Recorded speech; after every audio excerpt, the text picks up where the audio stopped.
kita akan berbicara tentang doa Musa untuk penyertaan Allah. Saudara, izinkan saya menceritakan apa yang pernah saya alami. Pada waktu itu istri saya masih bekerja di suatu bank. Dia ada kegiatan di luar kota dan saya harus menjemputnya. Nah, saya tahu di kawasan itu, tapi saya tidak tahu lokasi persisnya itu ada di mana. Ya, seperti orang pada umumnya, saya membuka handphone saya, buka Waze pada waktu itu. Saya masukkan tempatnya di mana. Saya mengendarai kendaraan, masuk tol, kemudian masuk di daerah pegunungan. Nah, waktu masuk di daerah pegunungan, biasanya memang sinyalnya hilang. Dan betul saudara, waktu saya ada dalam perjalanan, sinyalnya hilang. Dan panah di dalam Waze saya itu tiba-tiba nge-freeze atau layarnya membeku. Nah, saya terus saja, ternyata di depan itu ada persimpangan. Nah, di situ saya mulai merasa galau. Nah, ini yang kiri atau yang kanan? Karena saya meredam kecepatan, saya mengurangi kecepatan, seperti biasa, orang di belakang lalu langsung klakson, wah saya mulai panik ini, jalan mana ini ya? Ya saya ngaco aja, tapi untungnya selamat saudara. Begitu saya pilih jalannya, layarnya bergerak lagi. Nah, melalui peristiwa itu, saya merenungkan satu hal. Kita itu bukan cuma butuh peta atau Waze atau Google Map, tapi kita perlu seseorang yang nemenin perjalanan kita. Bukan cuma nemenin, tapi juga tahu tempatnya itu secara akurat. Nah, hari ini kita akan merenungkan di dalam Keluaran 33 ini, Musa pernah mengalami seolah kehilangan sinyal. Waktu Tuhan memanggil Musa untuk keluar dari Mesir menuju tanah perjanjian, Tuhan berjanji untuk menyertai Musa. Tetapi apa yang terjadi waktu Musa menghadap Tuhan di Gunung Sinai? Bangsa Israel melakukan penyembahan berhala. Dan di situ Tuhan berkata bahwa aku tidak menyertai engkau, tapi aku cuma mengutus seorang malaikat. Kamu tetap akan dapat tanah perjanjian itu, tapi tanpa penyertaanku. Nah, kalau kita refleksikan dalam hidup kita sehari-hari ya, mungkin kita berpikir kayak gini, alah gak apa-apa, gak disertai Tuhan. Yang penting dapat tanah, yang penting dapat susu dan madu. Garam atau madu, pilih dia atau aku, enggak ya saudara ya, itu lagu ya. Seringkali orang ya sudahlah gak apa-apa, yang penting dapat garam, dapat tempat tanah perjanjian. Ini sama seperti orang-orang di masa kini bahwa gak pentinglah adanya Tuhan, yang penting dapat semua. Akhirnya banyak orang sibuk dengan urusan mereka masing-masing, gak butuh Tuhan-Tuhanan, gak apa-apa. Dan kemudian kita dihadapkan dengan sebuah culture seperti hustle culture, di mana orang mencari produktivitas dan menilai orang yang produktif itu adalah orang yang bernilai. Mencari uang sebanyak mungkin, semua dilakukan. Tapi pada akhirnya mulai mentok, mulai lelah. Kita harus balance. Muncullah istilah work-life balance. Kemudian gak cukup cuma balance, kita harus mementingkan kesehatan mental kita. Sembuh, kerja lagi. Kita harus self-branding, melakukan ini dan itu. Kita terus terjebak di dalam sebuah rutinitas. Kita melakukan ini dan itu untuk mencari identitas dan validasi. Kita lupa, apakah di dalam setiap aktivitasku ini Tuhan tetap ada dan berjalan bersamaku. Seringkali kita tidak peduli hilang sinyal, tidak peduli dengan keberadaan Tuhan. Yang penting hidup jalan terus. Nah, melalui perenungan pada hari ini, doa Musa atas penyertaan Tuhan ini seperti sebuah interupsi di tengah-tengah kesibukan kita. Di tengah-tengah tekanan sosial yang begitu luar biasa. Oleh karena itu, saya rindu kita membaca bergantian kebenaran firman pada hari ini. Dari Keluaran 12, Keluaran 33 ayat 12 sampai 23. Saya rindu kita baca sama-sama, Bapak Ibu yang terkasih. Saya akan mengawalinya di ayat yang ke-12. Lalu berkatalah Musa kepada Tuhan, memang engkau berfirman kepadaku, suruhlah bangsa ini berangkat, tetapi engkau tidak memberitahukan kepadaku siapa yang akan kau utus bersama-sama dengan aku. Namun demikian engkau berfirman, aku mengenal namamu, dan juga engkau mendapat kasih karunia di hadapanku. Saudara yang terkasih, maka sekarang jika aku kiranya mendapat kasih karunia di hadapanmu, beritahukanlah kiranya jalanmu kepadaku, sehingga aku mengenal engkau, supaya aku tetap mendapat kasih karunia di hadapanmu. Ingatlah bahwa bangsa ini umatmu. 14 lalu ia berfirman, aku sendiri hendak membimbing engkau dan memberikan ketentraman bagimu. Saudara yang terkasih, berkatalah Musa kepadanya, jika engkau sendiri tidak membimbing kami, janganlah suruh kami berangkat dari sini. Dari manakah gerangan akan diketahui bahwa aku telah mendapat kasih karunia di hadapanmu, yakni aku dengan umatmu ini? Bukankah karena engkau berjalan bersama-sama dengan kami, sehingga aku dengan umatmu ini dibedakan dari segala bangsa yang ada di muka bumi ini. Bapak Ibu yang terkasih, berfirmanlah Tuhan kepada Musa, juga hal yang akan kulakukan, karena engkau telah mendapat kasih karunia di hadapanku, dan aku mengenal engkau. Ayat 18, tetapi jawabnya, perlihatkanlah kiranya kemuliaanmu kepadaku. Bapak Ibu yang terkasih, tetapi firman-Nya, aku akan melewatkan segala kegemilanganku dari depanmu dan menyerukan nama Tuhan di depanmu. Aku akan memberi kasih karunia kepada siapa yang kuberi kasih karunia, dan mengasihani siapa yang kukasihani.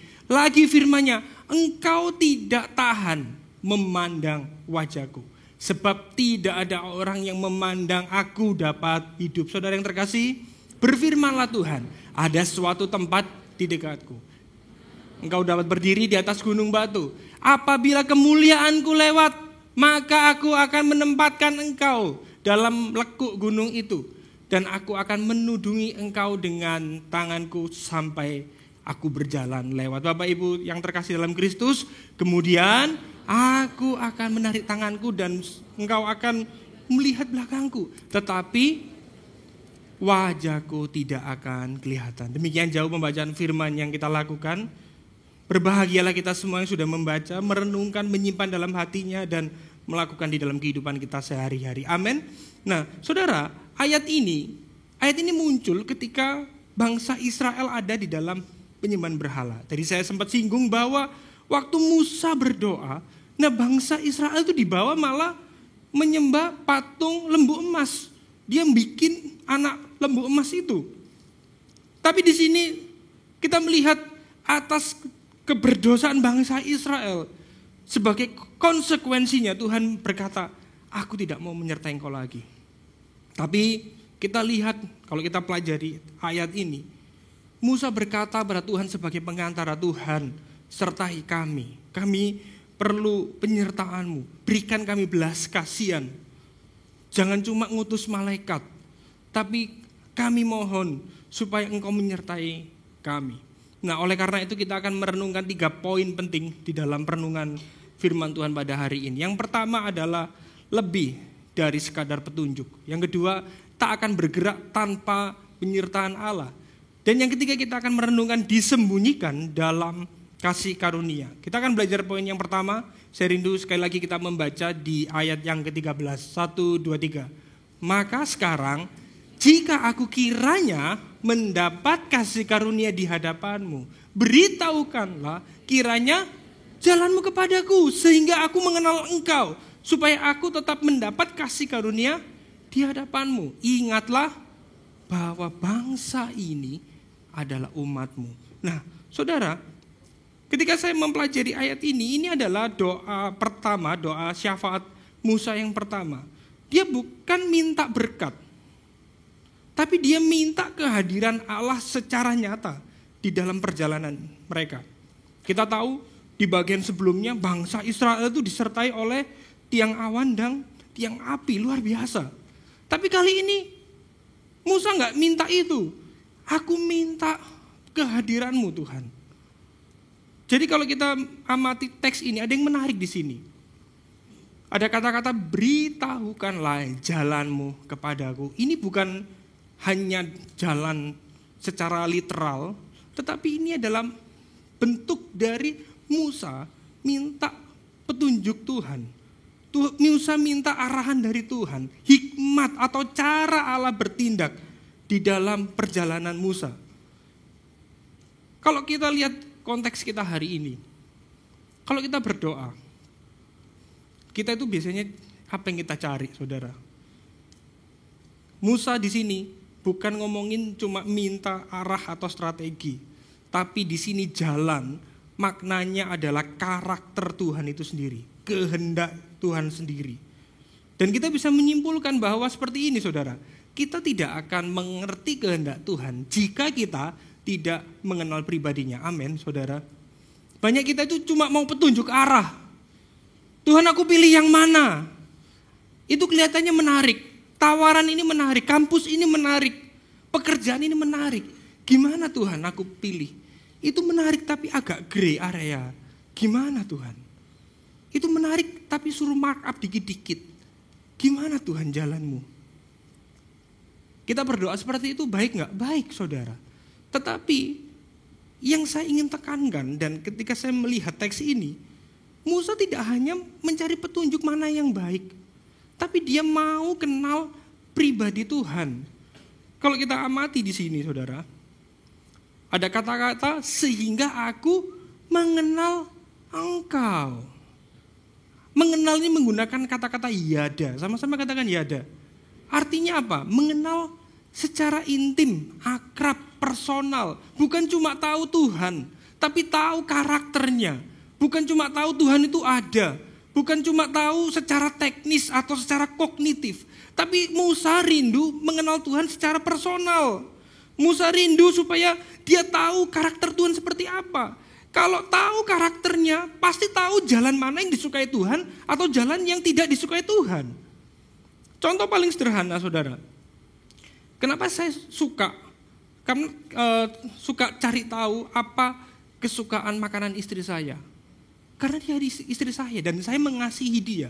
Dan saya tahu apa yang menjadi makanan favoritnya. Karena apa? Saya bergaul karib dengan istri saya. Bangun tidur, ketemu, kemudian merawat anak bersama, pelayanan bersama, mau tidur ketemu lagi. Kita hidup bersama. Saya mengenal istri saya secara karib, secara personal, bukan cuma tahu ini istri saya. Tapi saya tahu betul makanan favoritnya. Makanan favoritnya adalah kue tiaw Medan. Karena dia adalah orang Hokkien ya, jadi makanannya sukanya seperti itu. Cong fan atau ya macam-macam lah. Kalau saya kurang tahu karena saya orang Surabaya ya itu. Ada makanan-makanan seperti itu. Nah itu makanan favoritnya. Kenapa saya bisa tahu? Jawabannya sederhana. Saya hidup. Saya nggak cari tahu makanannya aja, tapi saya tahu karakternya. Maka saya tahu juga makanannya. Sama halnya. Hari ini kita itu belajar bahwa kita tidak hanya cari tahu apa yang Tuhan suka, tapi saya rindu kita itu mencari tahu bagaimana karakter dan pribadi Tuhan. Bagaimana kita bisa tahu karakternya? Kita udah tahu, jawabannya adalah disiplin rohani. Membaca firman, merenungkan, berdoa. Nah kalau kita nggak pernah berdoa, kita nggak pernah baca firman, bagaimana kita bisa tahu karakter Tuhan? Bagaimana kita bisa bergaul karib dengan Tuhan? Ini yang perlu kita renungkan, saudara. Karena Alex Moiter pernah berkata demikian. Dia ini adalah gurunya N.T. Wright, J.I. Packer, dan Timothy Keller. Dia pernah mengatakan demikian. Mengerti jalan Tuhan itu memimpin kita memahami hatinya. Jadi yang paling kita butuhkan itu bukan hanya sekedar petunjuk. Yang kita butuhkan bukan hanya arah untuk menjalani kehidupan kita sehari-hari, tetapi mengenal dan mengalami Allah secara personal. Amin. Ini yang paling penting di dalam perjalanan iman kita. Bukan cuma aku kerja apa Tuhan. Aku mengambil keputusan seperti apa Tuhan. Saya mendorong Anda semua, kita semua, untuk belajar karakter Tuhan. Belajar jalan Tuhan itu apa? Artinya memahami pola Tuhan, pemeliharaan Tuhan di dalam setiap musim kehidupan kita. Saya berdoa kita semua itu bukan jadi orang Kristen itu yang cuma banyak ngomongin tentang Tuhan, tapi kita gak pernah berbicara kepada Tuhan. Banyak orang Kristen tuh ngomong Tuhan luar biasa, tapi gak pernah mengalami Tuhan, gak pernah ngobrol, gak pernah berelasi dengan Tuhan. Saya berdoa kita itu orang yang bukan cuma ngerti Tuhan itu di dalam pikiran kita, tetapi mengalami Tuhan secara personal. Kita menjadi orang Kristen yang terus berelasi dengan Tuhan. Karena itu adalah sesuatu yang lebih mulia dari apapun, bahkan lebih indah daripada jalan Tuhan yang kita minta setiap hari. Karena ada ungkapan yang menarik dari J.I. Packer. Beliau pernah mengatakan demikian. Hidup baru benar-benar berarti ketika kita punya tujuan yang lebih besar dari diri sendiri. Dan tidak ada tujuan yang lebih tinggi, lebih mulia, lebih indah daripada mengenal Tuhan. Yang diungkapkan oleh J.I. Packer ini senada dengan ungkapan Rasul Paulus di dalam Filipi 3 ayat 8. Dikatakan demikian, malahan segala sesuatu kuanggap rugi karena pengenalan akan Kristus Yesus Tuhanku lebih mulia daripada semuanya. Oleh karena dialah aku telah melepaskan semuanya itu dan menganggapnya sampah supaya aku memperoleh Kristus. Ini yang lebih tinggi di dalam kehidupan kita, saudara. Tetapi faktanya di dalam keberdosaan kita, lagi-lagi kita itu gak kenal Tuhan gak apa-apa. Yang penting dapat petunjuk, yang penting dapat arahan, dapat jawaban. Di dalam keberdosaan kita selalu berpikir demikian. Oleh karena itu saudara, doa yang sejati itu bukan hanya sekadar mencari petunjuk, tetapi mengenal pribadi. Sama-sama katakan mengenal pribadi. Ini yang paling penting. Kenal pribadinya artinya tahu apa yang menjadi isi hati Tuhan. Sebagai pertanyaan reflektif bagi kita semua, saat kita berdoa hari ini, apakah fokus kita hanya agar Tuhan menunjukkan arah hidup kita, atau agar hati kita semakin mengenal pribadi yang menuntun kita? Pribadi di sini P-nya besar, artinya Tuhan yang menuntun kita. Kita cuma mau tahu jalannya Tuhan atau kenal hatinya? Ini menjadi pertanyaan bagi kita semua. Kalau kita kembali kepada teks kita pada hari ini, Musa tidak hanya sekadar berdoa untuk tahu jalan mana yang dia harus tempuh, tapi berdoa supaya Musa semakin mengenal Allah yang menuntunnya. Oleh sebab itu, di poin yang kedua kita merenungkan, tak akan bergerak tanpa penyertaan Allah. Untuk memahami narasi ini lebih utuh, saya rindu kita sedikit mundur di sini, di ayat yang ke-1 dan 3 sampai 3. Saya akan bacakan bagi Anda. Berfirmanlah Tuhan kepada Musa, pergilah berjalanlah dari sini, engkau dan bangsa itu yang telah kau pimpin keluar dari tanah Mesir, ke negeri yang telah kau janjikan dengan sumpah kepada Abraham, Ishak dan Yakub. Demikian kepada keturunanmu lah akan kuberikan negeri itu. Tuhan menjanjikan negeri, menjanjikan tanah. Tuhan juga berkata, aku akan menghalau semua musuhmu. Orang Kanaan, orang Amori, aku akan mengutus seorang malaikat. Pasti kamu menang, pasti kamu sampai di negeri itu. Dan di negeri itu berlimpah susu dan madu. Jangan ditambah telur dan jahe. Jadi STMJ nanti bangsa Israel ya. Jadi kita lihat, kalau lihat narasi ini kan sudah cukup. Enak kan? Gak usah ada Tuhan. Yang penting dapat berkatnya. Gak usah ada Tuhan, gak apa-apa. Yang penting janjinya aja. Kita lebih suka janji Tuhan daripada Tuhan itu sendiri. Ini menarik sekali doa Musa. Dan dia dengan tegas menolak seperti ini. Berkatalah Musa kepadanya, jika engkau sendiri tidak membimbing kami, janganlah suruh kami berangkat dari sini. Dengan kata lain, Musa ngomong kepada Tuhan, aku gak mau semuanya. Aku lebih baik di padang gurun. Aku gak mau tanah itu. Aku gak mau susu, madu, atau kelimpahan itu. Aku mau pribadi Tuhan sendiri yang hadir. Ini luar biasa sekali, saudara. Dan Musa ketika ngomong seperti itu, bukan dia itu sok kuat, sok gagah. Tapi justru dia mengakui kelemahannya, dia mengakui kerentanannya. Tanpa Tuhan semuanya sia-sia.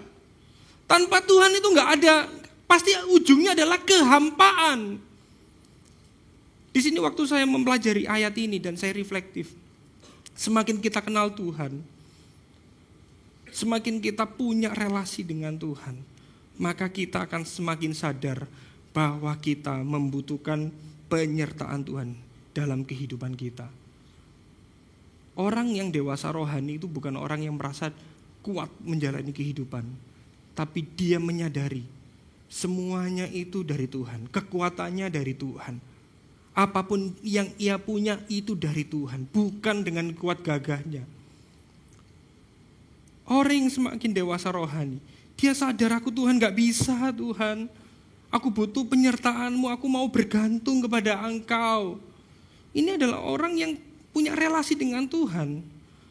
Makanya doa yang sejati itu bukan hanya tentang mendisiplin diri, tetapi inti doa adalah ketidakberdayaan. Kenapa kita harus berdoa? Bukan supaya terlihat rohani, bukan terlihat supaya kelihatan spiritual, bukan. Kita berdoa karena kita tahu bahwa kita butuh Tuhan. Kita butuh tuntunannya, kita butuh mengenal Dia di dalam kehidupan kita. Karena kita gak bisa apa-apa. Begitu banyak pilihan yang kita hadapi di dalam kehidupan kita. Begitu berbahaya ketika kita merasa berdaya. Atau kita mampu berelasi dengan Tuhan dengan kekuatan kita sendiri karena kita mau pamer bahwa diri kita lebih baik daripada orang lain. Kalau kita mau jujur, pada dasarnya kita adalah orang yang lemah dan membutuhkan penyertaan Tuhan dan pertolongan Tuhan di dalam setiap musim kehidupan kita. Kalau kita merasa kuat dan baik-baik aja tanpa bergantung pada penyertaan Tuhan, sebenarnya ini suatu indikasi yang berbahaya, saudara. Ini indikasi bahwa kita itu tidak pernah mengenal Tuhan atau kita tidak memiliki relasi yang intim dengan Allah. Dia tahu betul, Musa tahu betul tanpa Tuhan semuanya hampa, semuanya sia-sia. Karena dia berelasi dengan Tuhan. Kalau Anda hari ini mendengarkan Injil, mendengarkan firman, tapi ya sudahlah, memang kayak gitu. Nanti khotbah di Gibeon ujungnya ada gospel people-nya. Kalau enggak gitu ada nanti gospel connection-nya, disalib, wah sudahlah hafal. Ini bahaya saudara kalau kita sudah mulai punya perasaan yang demikian. Artinya kita enggak punya relasi yang intim dengan Tuhan. Kita enggak pernah reflektif. Kita enggak pernah menyadari keberdosaan kita. Kita tuh punya banyak keberdosaan. Kita perlu Tuhan tuh menolong di dalam area-area dalam kehidupan kita. Kalau saya, Tuhan tolong, saya tuh temperamen orangnya. Tuhan tolong, saya insecure, saya overthinking, saya gak bisa tidur kalau saya kepikiran sesuatu, Tuhan tolong. Saya bisa kayak gini bukan karena saya rohani, tapi saya mengambil waktu untuk berdoa pada Tuhan, Tuhan tolong. Kalau kita merasa hidupnya, ya gini-gini aja lah, semua ya fine-fine doang, ya fine-fine aja, aman. Ini bahaya saudara. Kalau kita semakin punya relasi dengan Tuhan, kita baca firman, kita tahu, oh Tuhan, ternyata aku masih punya berhala ini. Aku masih mengalami struggle ini. Aku masih khawatir. Aku masih overthinking. Aku masih punya kemarahan. Aku belum bisa mengampuni. Doa itu menunjukkan relasi kita dengan Tuhan. Kalau kita gak pernah berdoa lagi, jangan-jangan kita gak pernah berelasi dengan Tuhan. Kalau kita gak pernah merasa diri kita gak ada apa-apa, merasa baik-baik aja, mungkin kita perlu mengambil waktu untuk berdoa dan kembali kepada Dia. Di tengah-tengah zaman yang begitu cepat, kesibukan, di mana orang-orang mengukur produktivitas itu menjadi sebuah tolak ukur bahwa hidupmu berarti. Kita perlu mengambil waktu untuk berdoa. Banyak orang itu sibuk, tapi nggak ngambil waktu untuk mengenal pribadinya. Saya mendorong kita semua untuk mengambil waktu berdoa di dalam kehidupan kita sehari-hari. Waktu pagi, ini usulan saya. Berkomunikasi dengan Tuhan, Tuhan, aku mohon supaya Engkau terus menyatakan dirimu di dalam setiap aktivitas. Berikan kesabaran, berikan damai sejahtera. Tolong supaya omonganku gak menyakiti orang lain, supaya tindakanku gak menyakiti orang-orang terdekatku. Sebelum tidur, mengambil waktu, Tuhan ampuni. Kenapa tadi aku tersinggung? Kenapa tadi aku marah? Kenapa kok aku tadi happy orang memuji aku? Apakah ada berhala di dalam hatiku? Kita perlu reflektif. Dan kita minta Tuhan menolong kita di dalam area-area yang mungkin kita tidak pernah sadari di dalam hidup kita, saudara. Dan kalau kita melihat di sini, di tengah-tengah orang yang suka mengarungi hidup tanpa Tuhan, justru doa Musa di ayat 16 mengatakan demikian, dari manakah gerangan akan diketahui bahwa aku telah mendapat kasih karunia di hadapanmu, yakni aku dengan umatmu ini. Bukankah karena engkau berjalan bersama-sama dengan kami, sehingga aku dan umatmu ini dibedakan dari segala bangsa di muka bumi ini. Di tengah-tengah ini semua, Musa itu tahu bahwa ini semua gak berarti. Susu, madu, tanah gak berarti. Yang menjadi pembeda ini, yang menjadi identitasku adalah kehadiranmu. Tanpa kehadiranmu maka semuanya sia-sia. Ini adalah inti dari Injil, ini adalah inti dari kekristenan. Dengan kata lain Musa mengatakan demikian, aku tidak puas hanya dengan berkat-Mu. Aku ingin Engkau sendiri. Inilah perbedaan yang sangat radikal antara iman Musa dan pencarian manusia di masa kini.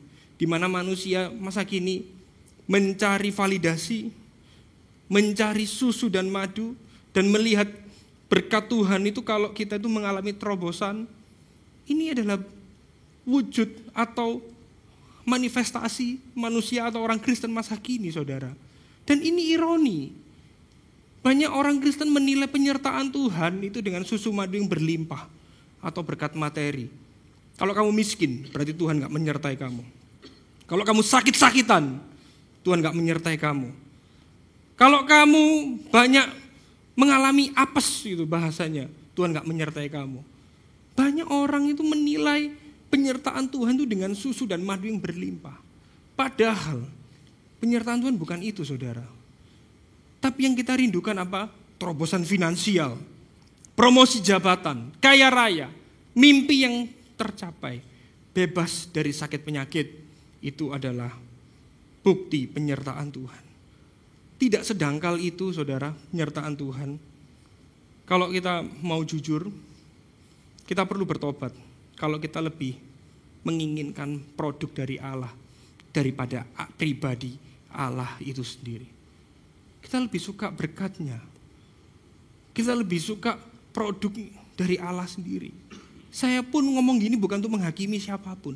Saya pernah mengalami di dalam fase yang seperti itu. Pada saya lulus SMA pada waktu itu, saya itu pingin sebenarnya jadi musisi. Tapi dalam hati kecil saya tahu Tuhan itu memanggil saya untuk menjadi hamba Tuhan, tapi saya denial. Enggak saya mau jadi musisi aja. Waktu itu saya lulus SMA, saya pergi ke Jogja, mengambil sekolah musik. Nah sampailah di sana, saya melihat mata kuliahnya, gitar 1 SKS, piano 1 SKS, vokal 1 SKS, paduan suara 1 SKS, teori musik 3 SKS, sejarah gereja 4 SKS. Wah ini mulai gak enak. Saya buka lagi. Sistematika 4 SKS. Loh kok sistematika? Ini teologi ini. Kemudian tafsir Mazmur 4 SKS. Hermeneutik 3 SKS. Di situ saya mulai galau. Mana bisa saya jadi musisi handal? Ini jadi teolog ini. Pasti jadi hamba Tuhan ini. Saya tidak enak perasaan saya datangi dosen saya. Bu, ini kenapa kok banyak mata kuliah teologinya? Iya, kamu tuh di sini dicetak untuk jadi pendeta musik. Bukan cuma pemain yang di kafe-kafe itu. Waduh, mulai gak enak. Mana waktu itu rambut saya dulu, saudara, itu gondrong keribu. Kalau gak percaya cari di Facebook saya, saudara ya. Itu tempat ya, artefak-artefak kuno di sana ya. Rambut saya gondrong, saya itu enggak mau. Wah, pikir saya itu pingin kayak Jimi Hendrix gitu ya. Oh, jadi rocker atau jadi pemain jazz Indonesia kayak Mus Mujiono. Kelihatan usianya ya saudara ya. Tuir ya saudara. Jadi saya pinginnya jadi musisi lah, tapi waktu itu wah enggak mau. Saya telepon mama saya. Ma, aku enggak mau ngelanjutin kuliah di sini. Mendingan aku keluar aja. Waktu itu udah kurang lebih jalan 1,5 tahun. Sudah ikutan kurang lebih ya hampir 3 semester. Saya enggak mau. Mana bisa jadi musisi kayak gini. Saya mau sekolah musik. Lalu saya berdoa pada Tuhan. Tuhan, saya mau masuk kampus itu. Kalau engkau tidak menuntunku masuk kampus itu, maka engkau gak pernah menyertai aku. Dan kalau aku gak sampai masuk kampus itu, aku akan pindah agama. Tuhan diancam saudara. Beneran apa yang terjadi? Saya gak masuk kampus itu saudara. Saya ngamuk sama Tuhan. Mana engkau Tuhan? Kenapa kok saya nggak masuk kampus itu? Waktu saya tes, yang dites tuh bukan cuma not balok sama main. Yang dites tuh fisika, matematika. Wah ya mati Tuhan, nggak bisa. Jelas sudah lupa itu, lulus SMA udah lama. Saya ngamuk sama Tuhan. Di situ saya marah, tapi hari ini saya mengucap syukur. Tuhan tidak mengabulkan doa saya. Tuhan seolah merusak rencana saya. Mengucap syukurlah kalau Anda hari ini merasa rencanamu digagalkan oleh Tuhan. Supaya bukan rencanamu yang jadi, tetapi rencana Tuhan yang jadi di dalam hidupmu. Amin. Saya itu pada akhirnya apa? Balik coaching saudara. Saya ngambil sekolah teologi, ambil S2, balik di kampus yang sama saudara. Jadi saya tahu bahwa saya tidak pernah bisa lari dari panggilan yang Tuhan sudah berikan. Saya tahu saudara, rencana Tuhan itu begitu indah. Bahkan ketika doa kita tidak terkabul, itu pun adalah rencana Tuhan yang terbaik menurut versinya, bukan versi kita saudara. Seringkali kita tuh mengukur penyertaan Tuhan, kebaikan Tuhan, itu menurut versi kita sendiri. Pada akhirnya apa yang terjadi? Kita pahit. Kita mempertanyakan Tuhan. Hari ini mungkin Anda bertanya, oke, apa tanda penyertaan Tuhan bagi orang percaya pada masa kini? Saya berikan 4 indikasi setidaknya saudara. Kalau hari ini Anda dimampukan untuk menyadari bahwa identitas Anda aman di dalam Kristus. Anda sadar identitasku aman dalam Kristus, itu bukti penyertaan Tuhan dalam hidupmu. Kalau kita punya kerinduan untuk terus bertobat, itu adalah tanda Tuhan menyertai kita. Kita bisa memiliki ketenangan di tengah penderitaan. Kita bisa memiliki damai sejahtera sekalipun kondisinya gak enak. Itu adalah bukti penyertaan Tuhan. Tuhan tidak pernah meninggalkan kita. Kalau kita memiliki kerinduan untuk mengenal Allah di dalam firman-Nya, itu pun adalah tanda penyertaan Tuhan dalam hidup kita. Karena ini semua tidak akan mungkin kalau tidak ada Roh Kudus yang tinggal dalam hidup Anda. Indikasi-indikasi ini dimungkinkan ketika Roh Kudus tinggal di dalam diri Anda. Dan kalau kita kembali kepada doa Musa pada hari ini adalah pertumbuhan iman. Musa tidak hanya minta disertai, dia tidak hanya minta Tuhan hadir, tetapi kita perhatikan di ayat yang 18. Musa pingin melihat kemuliaan Tuhan. Kita baca sama-sama di ayat 18, 1, 2, 3. Tetapi jawabnya, perlihatkanlah kiranya kemuliaanmu kepadaku. Kemuliaan ini menggunakan kata-kata kabot ya saudara ya. Mirip dengan bahasa Jawa, abot ya. Memang kemuliaan di sini tuh ngomongin tentang berat, bobot, signifikansi, nilai. Ini ngomongin soal itu. Musa tahu bahwa yang menjadi value tertinggi itu bukan itu semua. Tetapi ketika aku memandang kemuliaan Tuhan, aku mendapatkan nilai yang tertinggi. Ini luar biasa banget saudara. Tapi banyak faktanya orang masa kini membangun identitas atau kemuliaannya itu menurut versi sendiri. Pada akhirnya gini, kalau aku sukses, aku berarti. Kalau aku dicintai, aku berharga. Kalau aku berpengaruh, artinya aku ini somebody. Aku ini adalah orang yang layak diverifikasi. Kalau Instagram itu kalau centang biru, verified, wah ini orang penting. Ini somebody. Banyak orang menilai, mengejar kemuliaan dengan cara-cara yang demikian. Pada akhirnya, kita lihat di sini. Kalau kita mencari identitas kemuliaan dengan cara dunia, Dampaknya apa? Menciptakan kecemasan. Orang yang perfeksionis biasanya galau, temperamen, melukai orang lain. Beda ya, perfeksionis dan excellent, beda. Artinya nggak maju kemana-mana, menuntut ini dan itu. Capek. Orang yang cari validasi, penerimaan sosial. Dia merasa berharga kalau orang-orang menyukainya. Tapi ke waktu nggak disukai orang lagi, apa yang terjadi? Aduh, loyo. Sangat tergantung dengan omongan orang. Takut banget orang itu ngomong apa, menilai apa tentang dirinya. Atau orang yang seperti ini, moralitas dan agama. Ini adalah kecenderungan keberdosaan saya, saudara. Aku ini orang baik. Aku ini orang yang rohani. Atau mungkin di luar sana atau Anda, aku ini suka memberi, maka aku adalah orang yang baik. Pada akhirnya dampaknya apa? Menumbuhkan kesombongan rohani atau legalis. Kita perlu bertobat. Kalau kita mencari sumber kemuliaan berdasarkan hal-hal ini.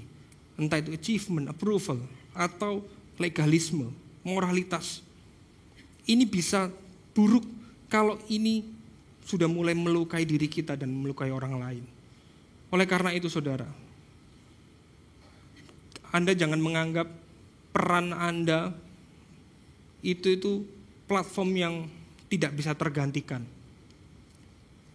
Kalau hari ini kita menjadi pengusaha, mahasiswa, kepala rumah tangga, ibu rumah tangga, pendeta bahkan, karyawan, guru, dosen, atau bahkan agen asuransi, atau apapun yang saya nggak sebutkan. Itu bukanlah identitas sejatimu untuk menjadi somebody. Bukan identitasmu untuk mencari kemuliaan, bukan. Itu hanyalah peran sementara, platform pinjaman, yang suatu hari kelak bisa berubah atau hilang. Yang membuat kita somebody itu bukan performa atau prestasi, tetapi kehadiran dan penyertaan Allah di dalam kehidupan kita. Yang setuju sama-sama katakan amin. Jadi ketika Anda melihat peran Anda hari ini, apapun itu, pengusaha, guru, murid, ini hanyalah peran sementara. Identitas kita itu ada di dalam Kristus. Amin, Bapak Ibu yang terkasih dalam Tuhan. Saya ingin kita sama-sama berreflektif. Apakah saya lebih tertarik kepada berkat-Nya atau penyertaan di dalam kehidupan saya? Apa yang sebenarnya membuat saya merasa berharga hari-hari ini? Penyertaan Allah atau validasi dari orang lain? Dan kalau kita lihat di sini, Musa nggak bisa melihat kemuliaan Tuhan itu secara utuh. Makanya di sini kita belajar tentang disembunyikan dalam kasih karunia. Di poin kedua kita melihat permohonan Musa untuk kehadiran Tuhan, untuk penyertaan Tuhan. Tetapi nggak berhenti di situ. Iman Musa pingin lebih dari itu, yaitu melihat kemuliaan Tuhan. Karena di dalam kemuliaan Tuhan, dia mendapatkan bobot nilai signifikansi yang sejati daripada semua yang dunia tawarkan. Lebih dari tanah, lebih dari madu, lebih dari susu. Kemuliaan Tuhan itu paling berharga di dalam kehidupan Musa. Sehingga di dalam ayat yang ke-20, jawaban Tuhan atas doa Musa ini. Lagi firman-Nya, kita baca sama-sama Bapak Ibu. Engkau tidak tahan memandang wajahku, sebab tidak ada orang yang memandang aku dapat hidup. Ini doa Musa yang tidak bisa Tuhan kabulkan secara penuh. Musa hanya melihatnya secara parsial. Kalau kita lihat, ini bukan sebuah doa yang dangkal, tapi ini permintaan yang paling radikal. Tapi faktanya Tuhan mengatakan demikian. Engkau tidak tahan memandang wajahku. Ini bukanlah larangan etis, tetapi ketidakmampuan ontologis. Ini makanan apa lagi? Tenang, saya akan sedikit jelaskan saudara. Apa itu etis dan ontologis? Larangan etis seperti ini. Larangan yang bersifat moral atau perintah. Contohnya, jangan mencuri, jangan berzina, jangan bersaksi dusta, jangan mengingini milik sesamamu. Itu adalah larangan etis, di mana kita bisa melakukannya, tapi kita juga tidak bisa, kita bisa melanggarnya. Kita dilarang tapi kita bisa melanggar, itu larangan etis. Sedangkan kalau kita ngomongin tentang ontologis, itu berkaitan dengan hakikat atau keberadaan sesuatu. Jadi ketidakmampuan ontologis ini artinya secara kodrat, secara alami, manusia memang tidak sanggup menanggungnya. Contoh sederhana, bayangkan ketika Anda ingin mendekati matahari, bisa nggak? Nggak bisa. Sekalipun ada kendaraan yang bisa membawa kita kepada sana, tapi sebelum menyentuh permukaan matahari, apa yang terjadi? Sudah hangus, sudah hancur, sudah nggak rupo kalau bahasanya orang Surabaya, hancur. Sama juga waktu kita mau mendekat kepada Allah. Nggak bisa, kita manusia berdosa, kita manusia yang lemah, mendekat kepada Allah yang kudus, kepada Allah yang suci, nggak pernah bisa. Ini realitas yang tidak bisa bersatu tanpa adanya perantara atau perlindungan dari kasih karunia. Ungkapan Timothy Keller cukup menarik, saya membaca di dalam khotbahnya. Dia mengatakan ada ketidakcocokan alami antara kita dengan Tuhan. Seperti arus bolak-balik AC dan arus searah DC, itu bahasa elektrik.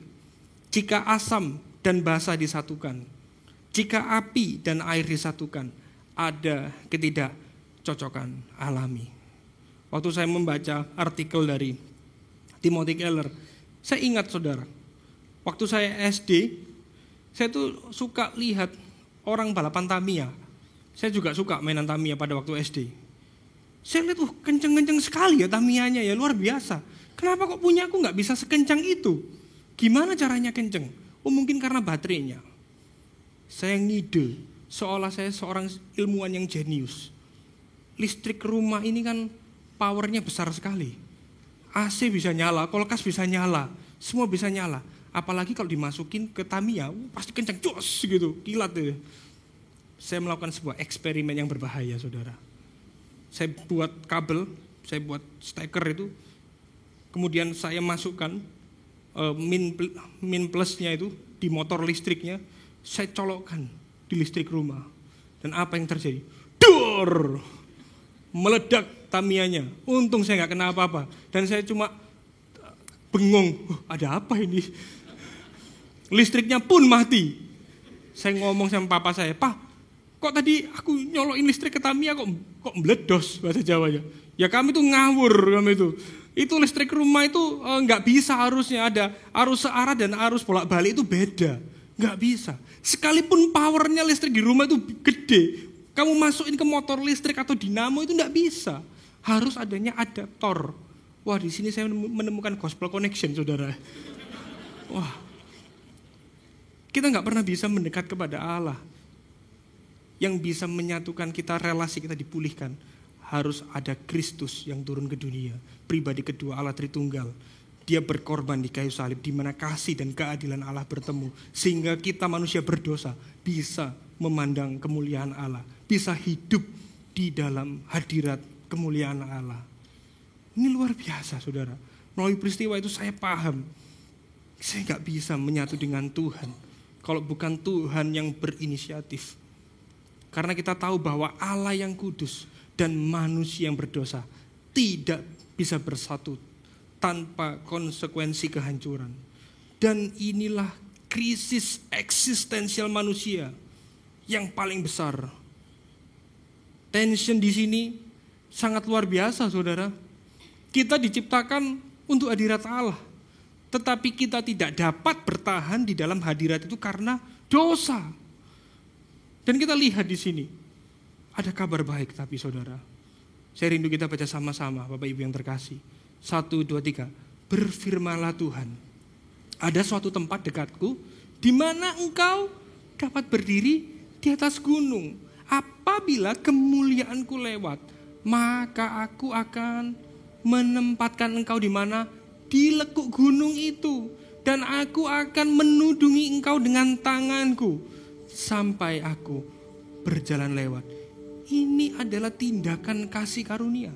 Inisiatif Allah supaya Musa tidak hancur, supaya Musa tidak binasa. Allah meletakkan Musa di celah gunung, di lekuk gunung itu. Supaya waktu Musa melihat kemuliaan Tuhan, Musa bisa ngintip di celah-celah itu. Dan itu pun cuma belakangnya doang. Ada gunung yang melindungi Musa. Supaya Musa tidak binasa. Kalau saya lihat di sini saudara, gunung ini memang secara literal, ini memang benar-benar gunung.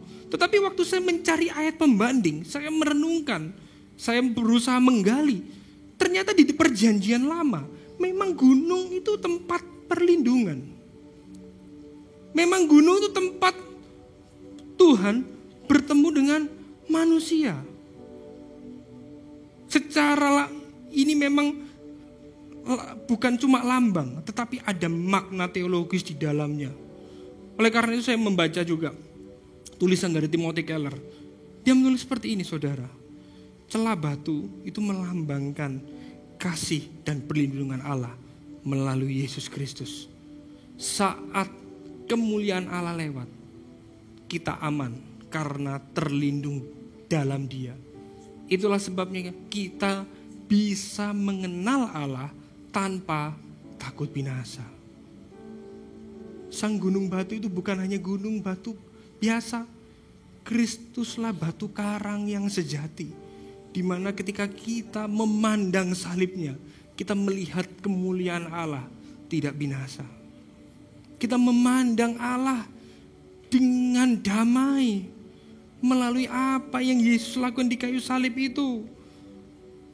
Pada waktu itu gunung batu ini menjadi perantara keselamatan. Tapi hari ini kita umat di perjanjian baru ini, gerejanya ini, kita melihat bahwa di dalam Kristus kita bisa memandang wajah Allah tanpa binasa. Dan kita menemukan ketegangan atas ini semua. Injil memberikan solusi. Dulu manusia melihat Allah gak bisa. Tapi justru Kristus memperlihatkan Allah dalam wujud manusia sejati. Dosa membuat manusia hangus di dalam hadirat Allah. Tetapi salib membuat manusia tidak binasa di dalam hadirat Allah melalui Kristus. Wow. Pada waktu itu Allah harus menyembunyikan Musa di celah batu. Kolose 3:3, sekarang hidupmu tersembunyi di dalam Kristus. Allah sekarang menyembunyikan kita di dalam Kristus. Sehingga waktu Allah melihat kita, bukan melihat kelemahan kita, tetapi melihat kebenaran Kristus. Kebenaran Kristus diimputasikan di dalam kehidupan kita. Kita yang ada di dalam Kristus itu dipandang benar, dipandang kudus. Bukan karena kekuatan kita, tetapi karena Allah melihat Kristus ada di dalam kita. Berikan tepuk tangan buat Tuhan kita. Amin. Apa yang Musa belum lihat mengenai kemuliaan Allah, kita lihat jauh lebih jelas di dalam diri Yesus, khususnya di kayu salib. Pada waktu itu Musa gak bisa melihat kemuliaan Allah. Hari ini kita dengan iman percaya, ketika kita memandang salib Kristus, kita mendapatkan keselamatan. Kita memandang kemuliaan Allah yang paling besar. Sehingga kita tidak mencari validasi manusia. Kita tidak cari pengakuan. Kita tidak menganggap bahwa identitas kita itu berdasarkan omongan orang lain. Tetapi identitasku itu ada di dalam salib Kristus. Pribadi yang sudah mati dan bangkit untuk aku. Disitulah kita bisa memandang kemuliaan Allah dengan jelas, saudara. Dan kita lihat, ternyata ungkapan dari John Piper ini memiliki korelasi yang begitu mendalam. Di dalam 1 Korintus 10 ayat 2-4. Kita baca sama-sama Bapak Ibu. 1, 2, 3. Untuk menjadi pengikut Musa, mereka semua telah dibaptis dalam awan dalam laut. Mereka semua makan makanan rohani yang sama. Dan mereka semua minum minuman rohani yang sama. Sebab mereka minum dari batu karang rohani yang mengikuti mereka. Dan batu karang itu ialah Kristus. Hari ini kita bukan menjadi pengikut Musa, tapi hari ini kita menjadi murid Kristus dan menjadi anak Allah. Itulah kemuliaan sejati, saudara. Amin. Wow. Saya undang Anda untuk bangkit berdiri, Bapak Ibu yang terkasih. Kita merenungkan di salib Kristus menanggung murka Allah untuk menjadi jalan bagi kasih karunia, membuka akses bagi manusia berdosa seperti kita semua tempat ini, sehingga hari ini kita dapat mengenal Allah tanpa binasa. Kristus di kayu salib, dia rela merasakan tidak disertai oleh Allah Bapa, supaya kita hari ini tidak merasa berjalan sendiri. Karena Allah menyertai kita melalui pribadi Yesus Kristus. Amin. Di salib, Kristus sang batu karang sejati adalah tempat kita berlindung. Dia rela menerima murka Allah agar kita dapat memandang kemuliaan Allah melalui Kristus tanpa takut binasa. Sehingga kita dapat hidup dalam sukacita akan kemuliaan itu untuk selama-lamanya. Sekali lagi berikan sorak-sorai kemuliaan buat Tuhan kita, saudara. Amin. Sebab Allah telah berfirman, dari dalam gelap akan terbit terang. Ia juga yang membuat terangnya bercahaya di dalam hati kita, supaya kita beroleh terang dari pengetahuan tentang kemuliaan Allah yang nampak pada wajah Kristus. Ketika kita memandang salib Kristus, kita memandang kemuliaan Allah tanpa harus binasa. Ini merupakan kabar baik bagi kita semua, saudara. Sekali lagi, yang menjadi pertanyaan reflektif bagi kita. Pada masa lalu, Allah menempatkan Musa di celah batu supaya dia tidak binasa. Hari ini, saudara, apakah kita punya celah batu versi kita sendiri? Kita bersembunyi menggunakan cara kita sendiri. Apakah Kristus atau sesuatu yang lain yang kita andalkan? Di kayu salib, Kristus menanggung murka Allah supaya kita dapat memandang kemuliaannya dan tetap hidup. Pertanyaannya hari ini, apakah kasih karunia ini menjadi dan membuat hati kita masih merasa kagum, atau kita sudah mulai biasa saja? Biarlah kita merenungkan hal ini, saudara. Dan kita ingat bahwa orang berinjil hari ini, kita semua berdoa bukan hanya mencari petunjuk arah hidup, tetapi berdoa untuk terus mengenal sang jalan, sang pribadi yang sudah berjalan bersama-sama dengan kita. Orang berinjil bukan hanya berdoa supaya yang dikerjakan berhasil, tapi berdoa supaya di dalam setiap keadaan sekalipun itu duka, kita tahu dan menyadari bahwa Allah menyertai kita. Orang yang berinjil bukan hanya berdoa minta berkat, tapi berdoa supaya Roh Kudus mengingatkan bahwa berkat terbesar itu adalah Allah sendiri.